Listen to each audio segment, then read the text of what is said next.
What's happening? Andy here. I am joined today by Queena Wei. Queena is in Los Angeles with Copyfree Technology. How are you today? I'm doing great, Andy. Thank you so much for having me. Great to see you. Great to see you. So the official name of you guys, Copyfree Digital Imaging and Solutions. Yes? Document imaging and solutions. I know Document. it's I'm trying to read it. It looks backwards on my screen. So, well, great to see you. You guys are a Canon office equipment reseller.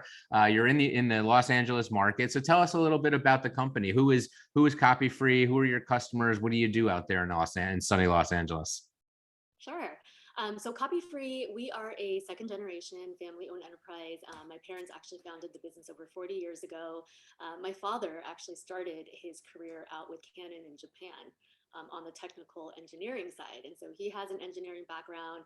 They actually brought him over to Canon, or they actually brought him over to Canon USA for a very short stint. He was working for Canon's direct sales arm and then realized that, he wanted to pursue the American dream. So they actually, when they immigrated here to the States, he said, hey, I want to start my own dealership. And that's exactly what he did. We used to be a multi-line dealer. And in the last, I would say maybe 2 decades or so, we really made a conscious decision to lead with Canon only, just because we do feel that they do have the best product out there.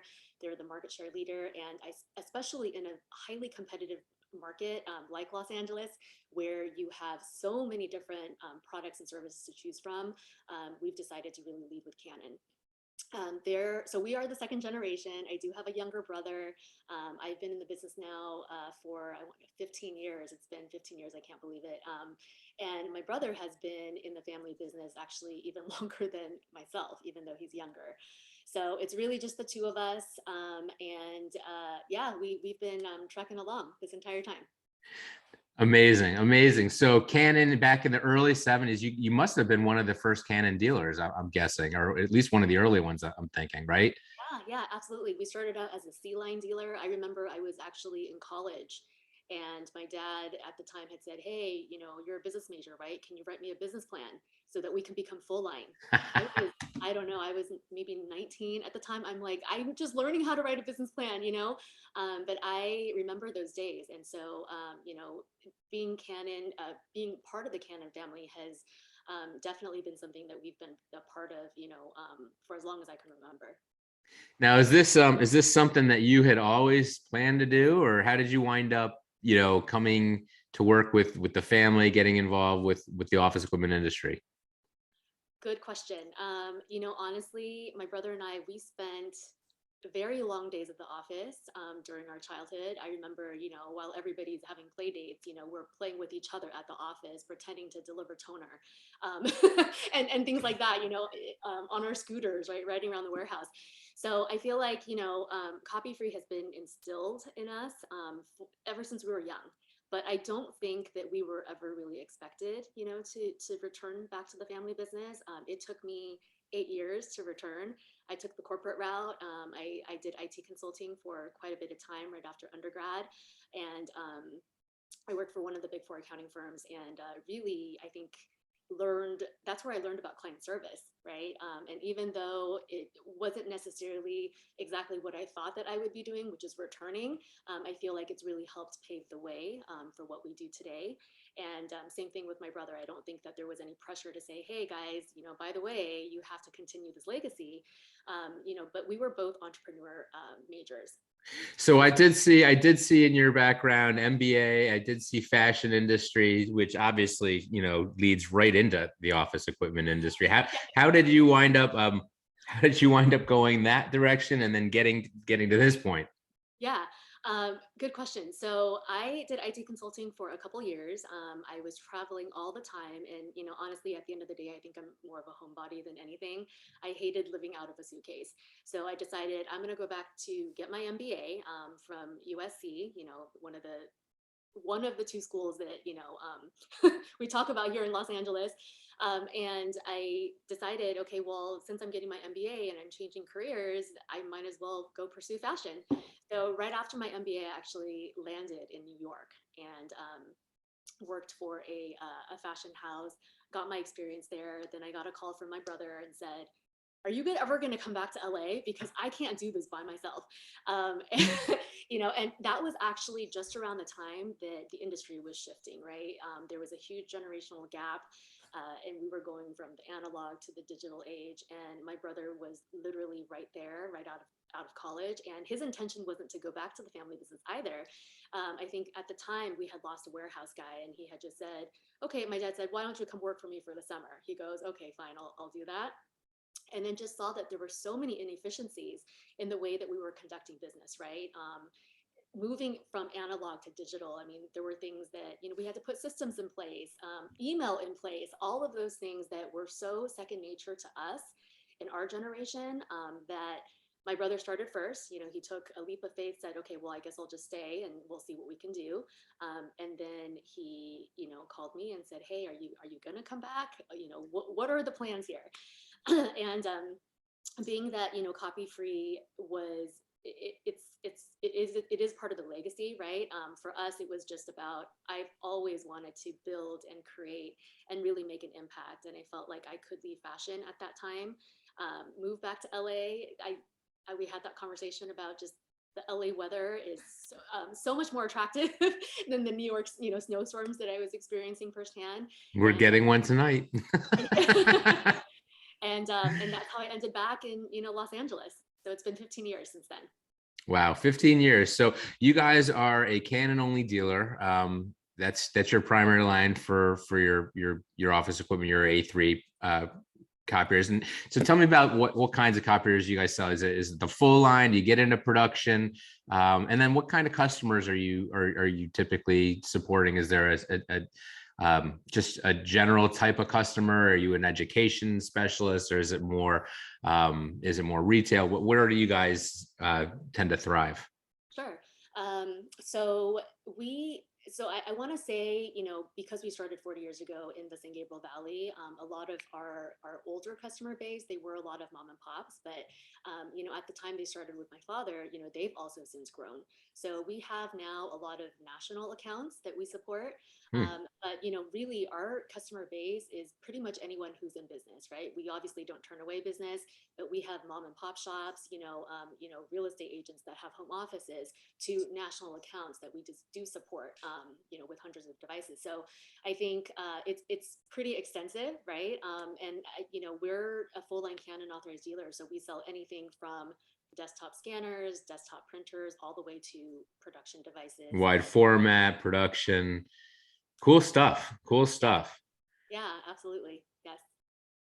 The last couple of years, very challenging, right? And you've probably lost some customers. You've probably done some things for customers you never thought you would do, or need to do, for that matter. What's it been like, especially in LA? You guys were a little more stringent with the rules that we all had to deal with, but you guys seem to be one of the stricter places. So what was it like over the last couple of years, running your operation, and what's it like right now?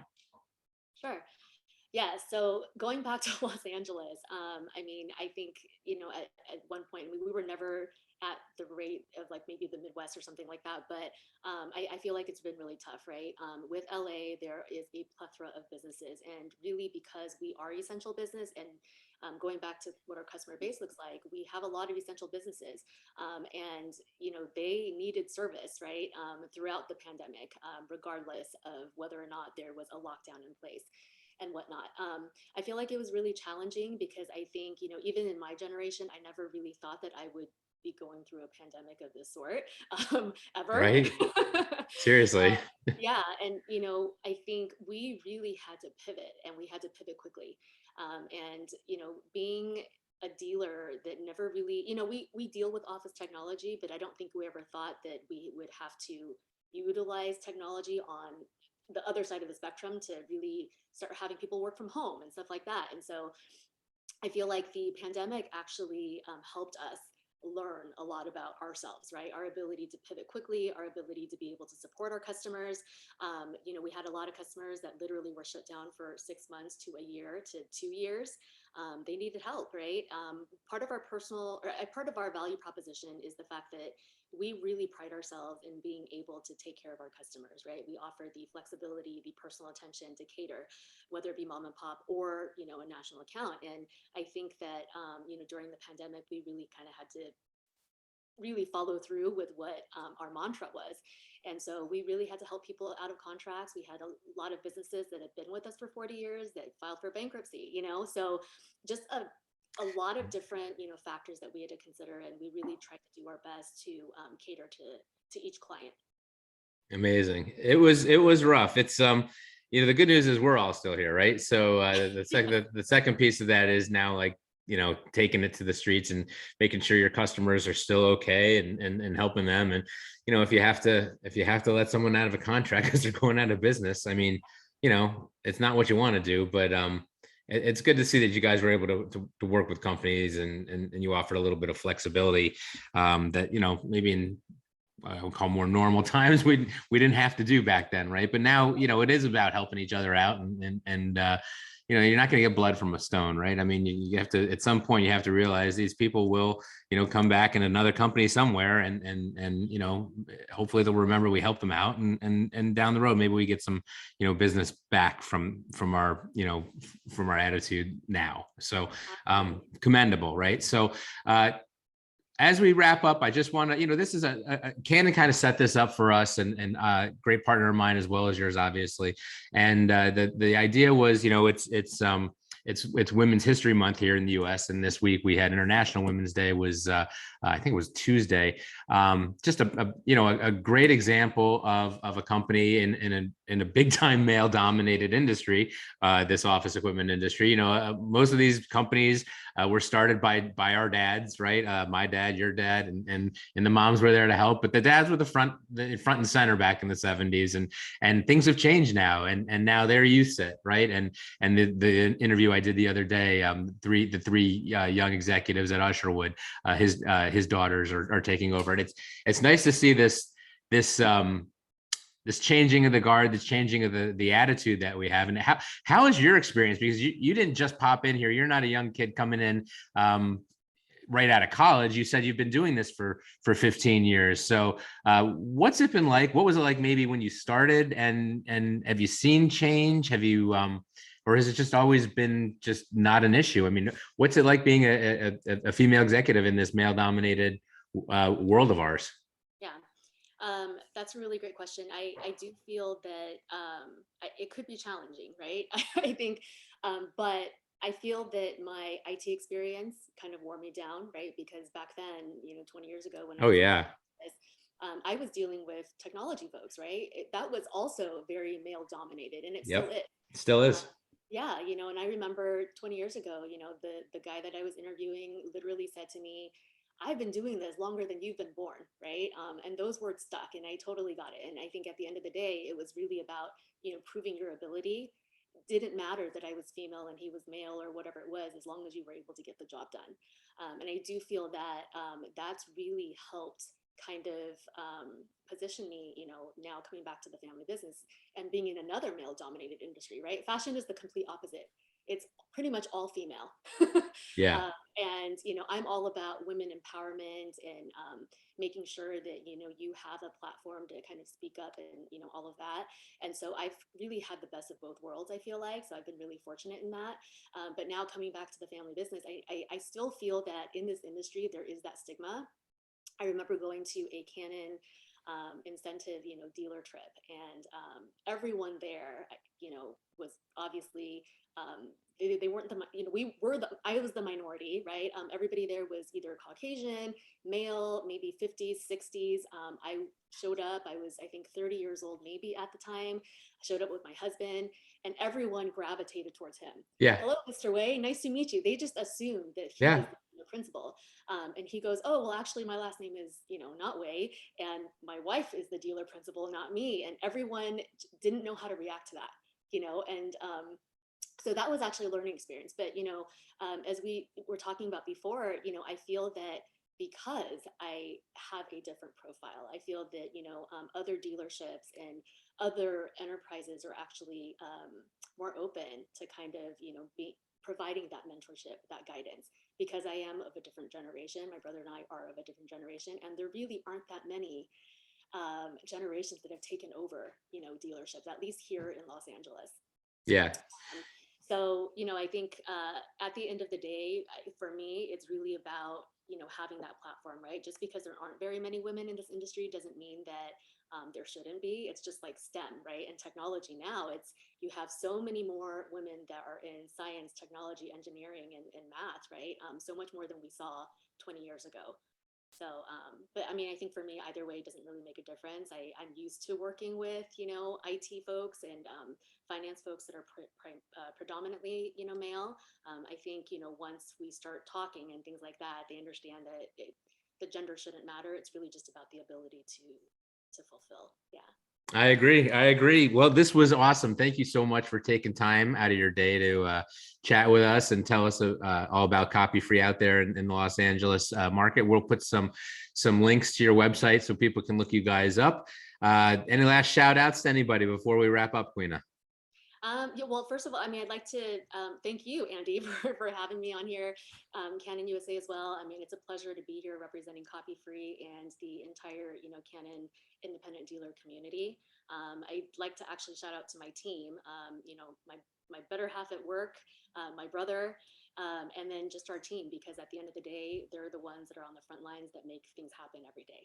Yeah. Awesome. Well, great seeing you. We'll talk soon. I'm going to have to pop out there and see your place out there in LA, sunny LA. I should probably do it now while it's going to be so bad this next couple of days.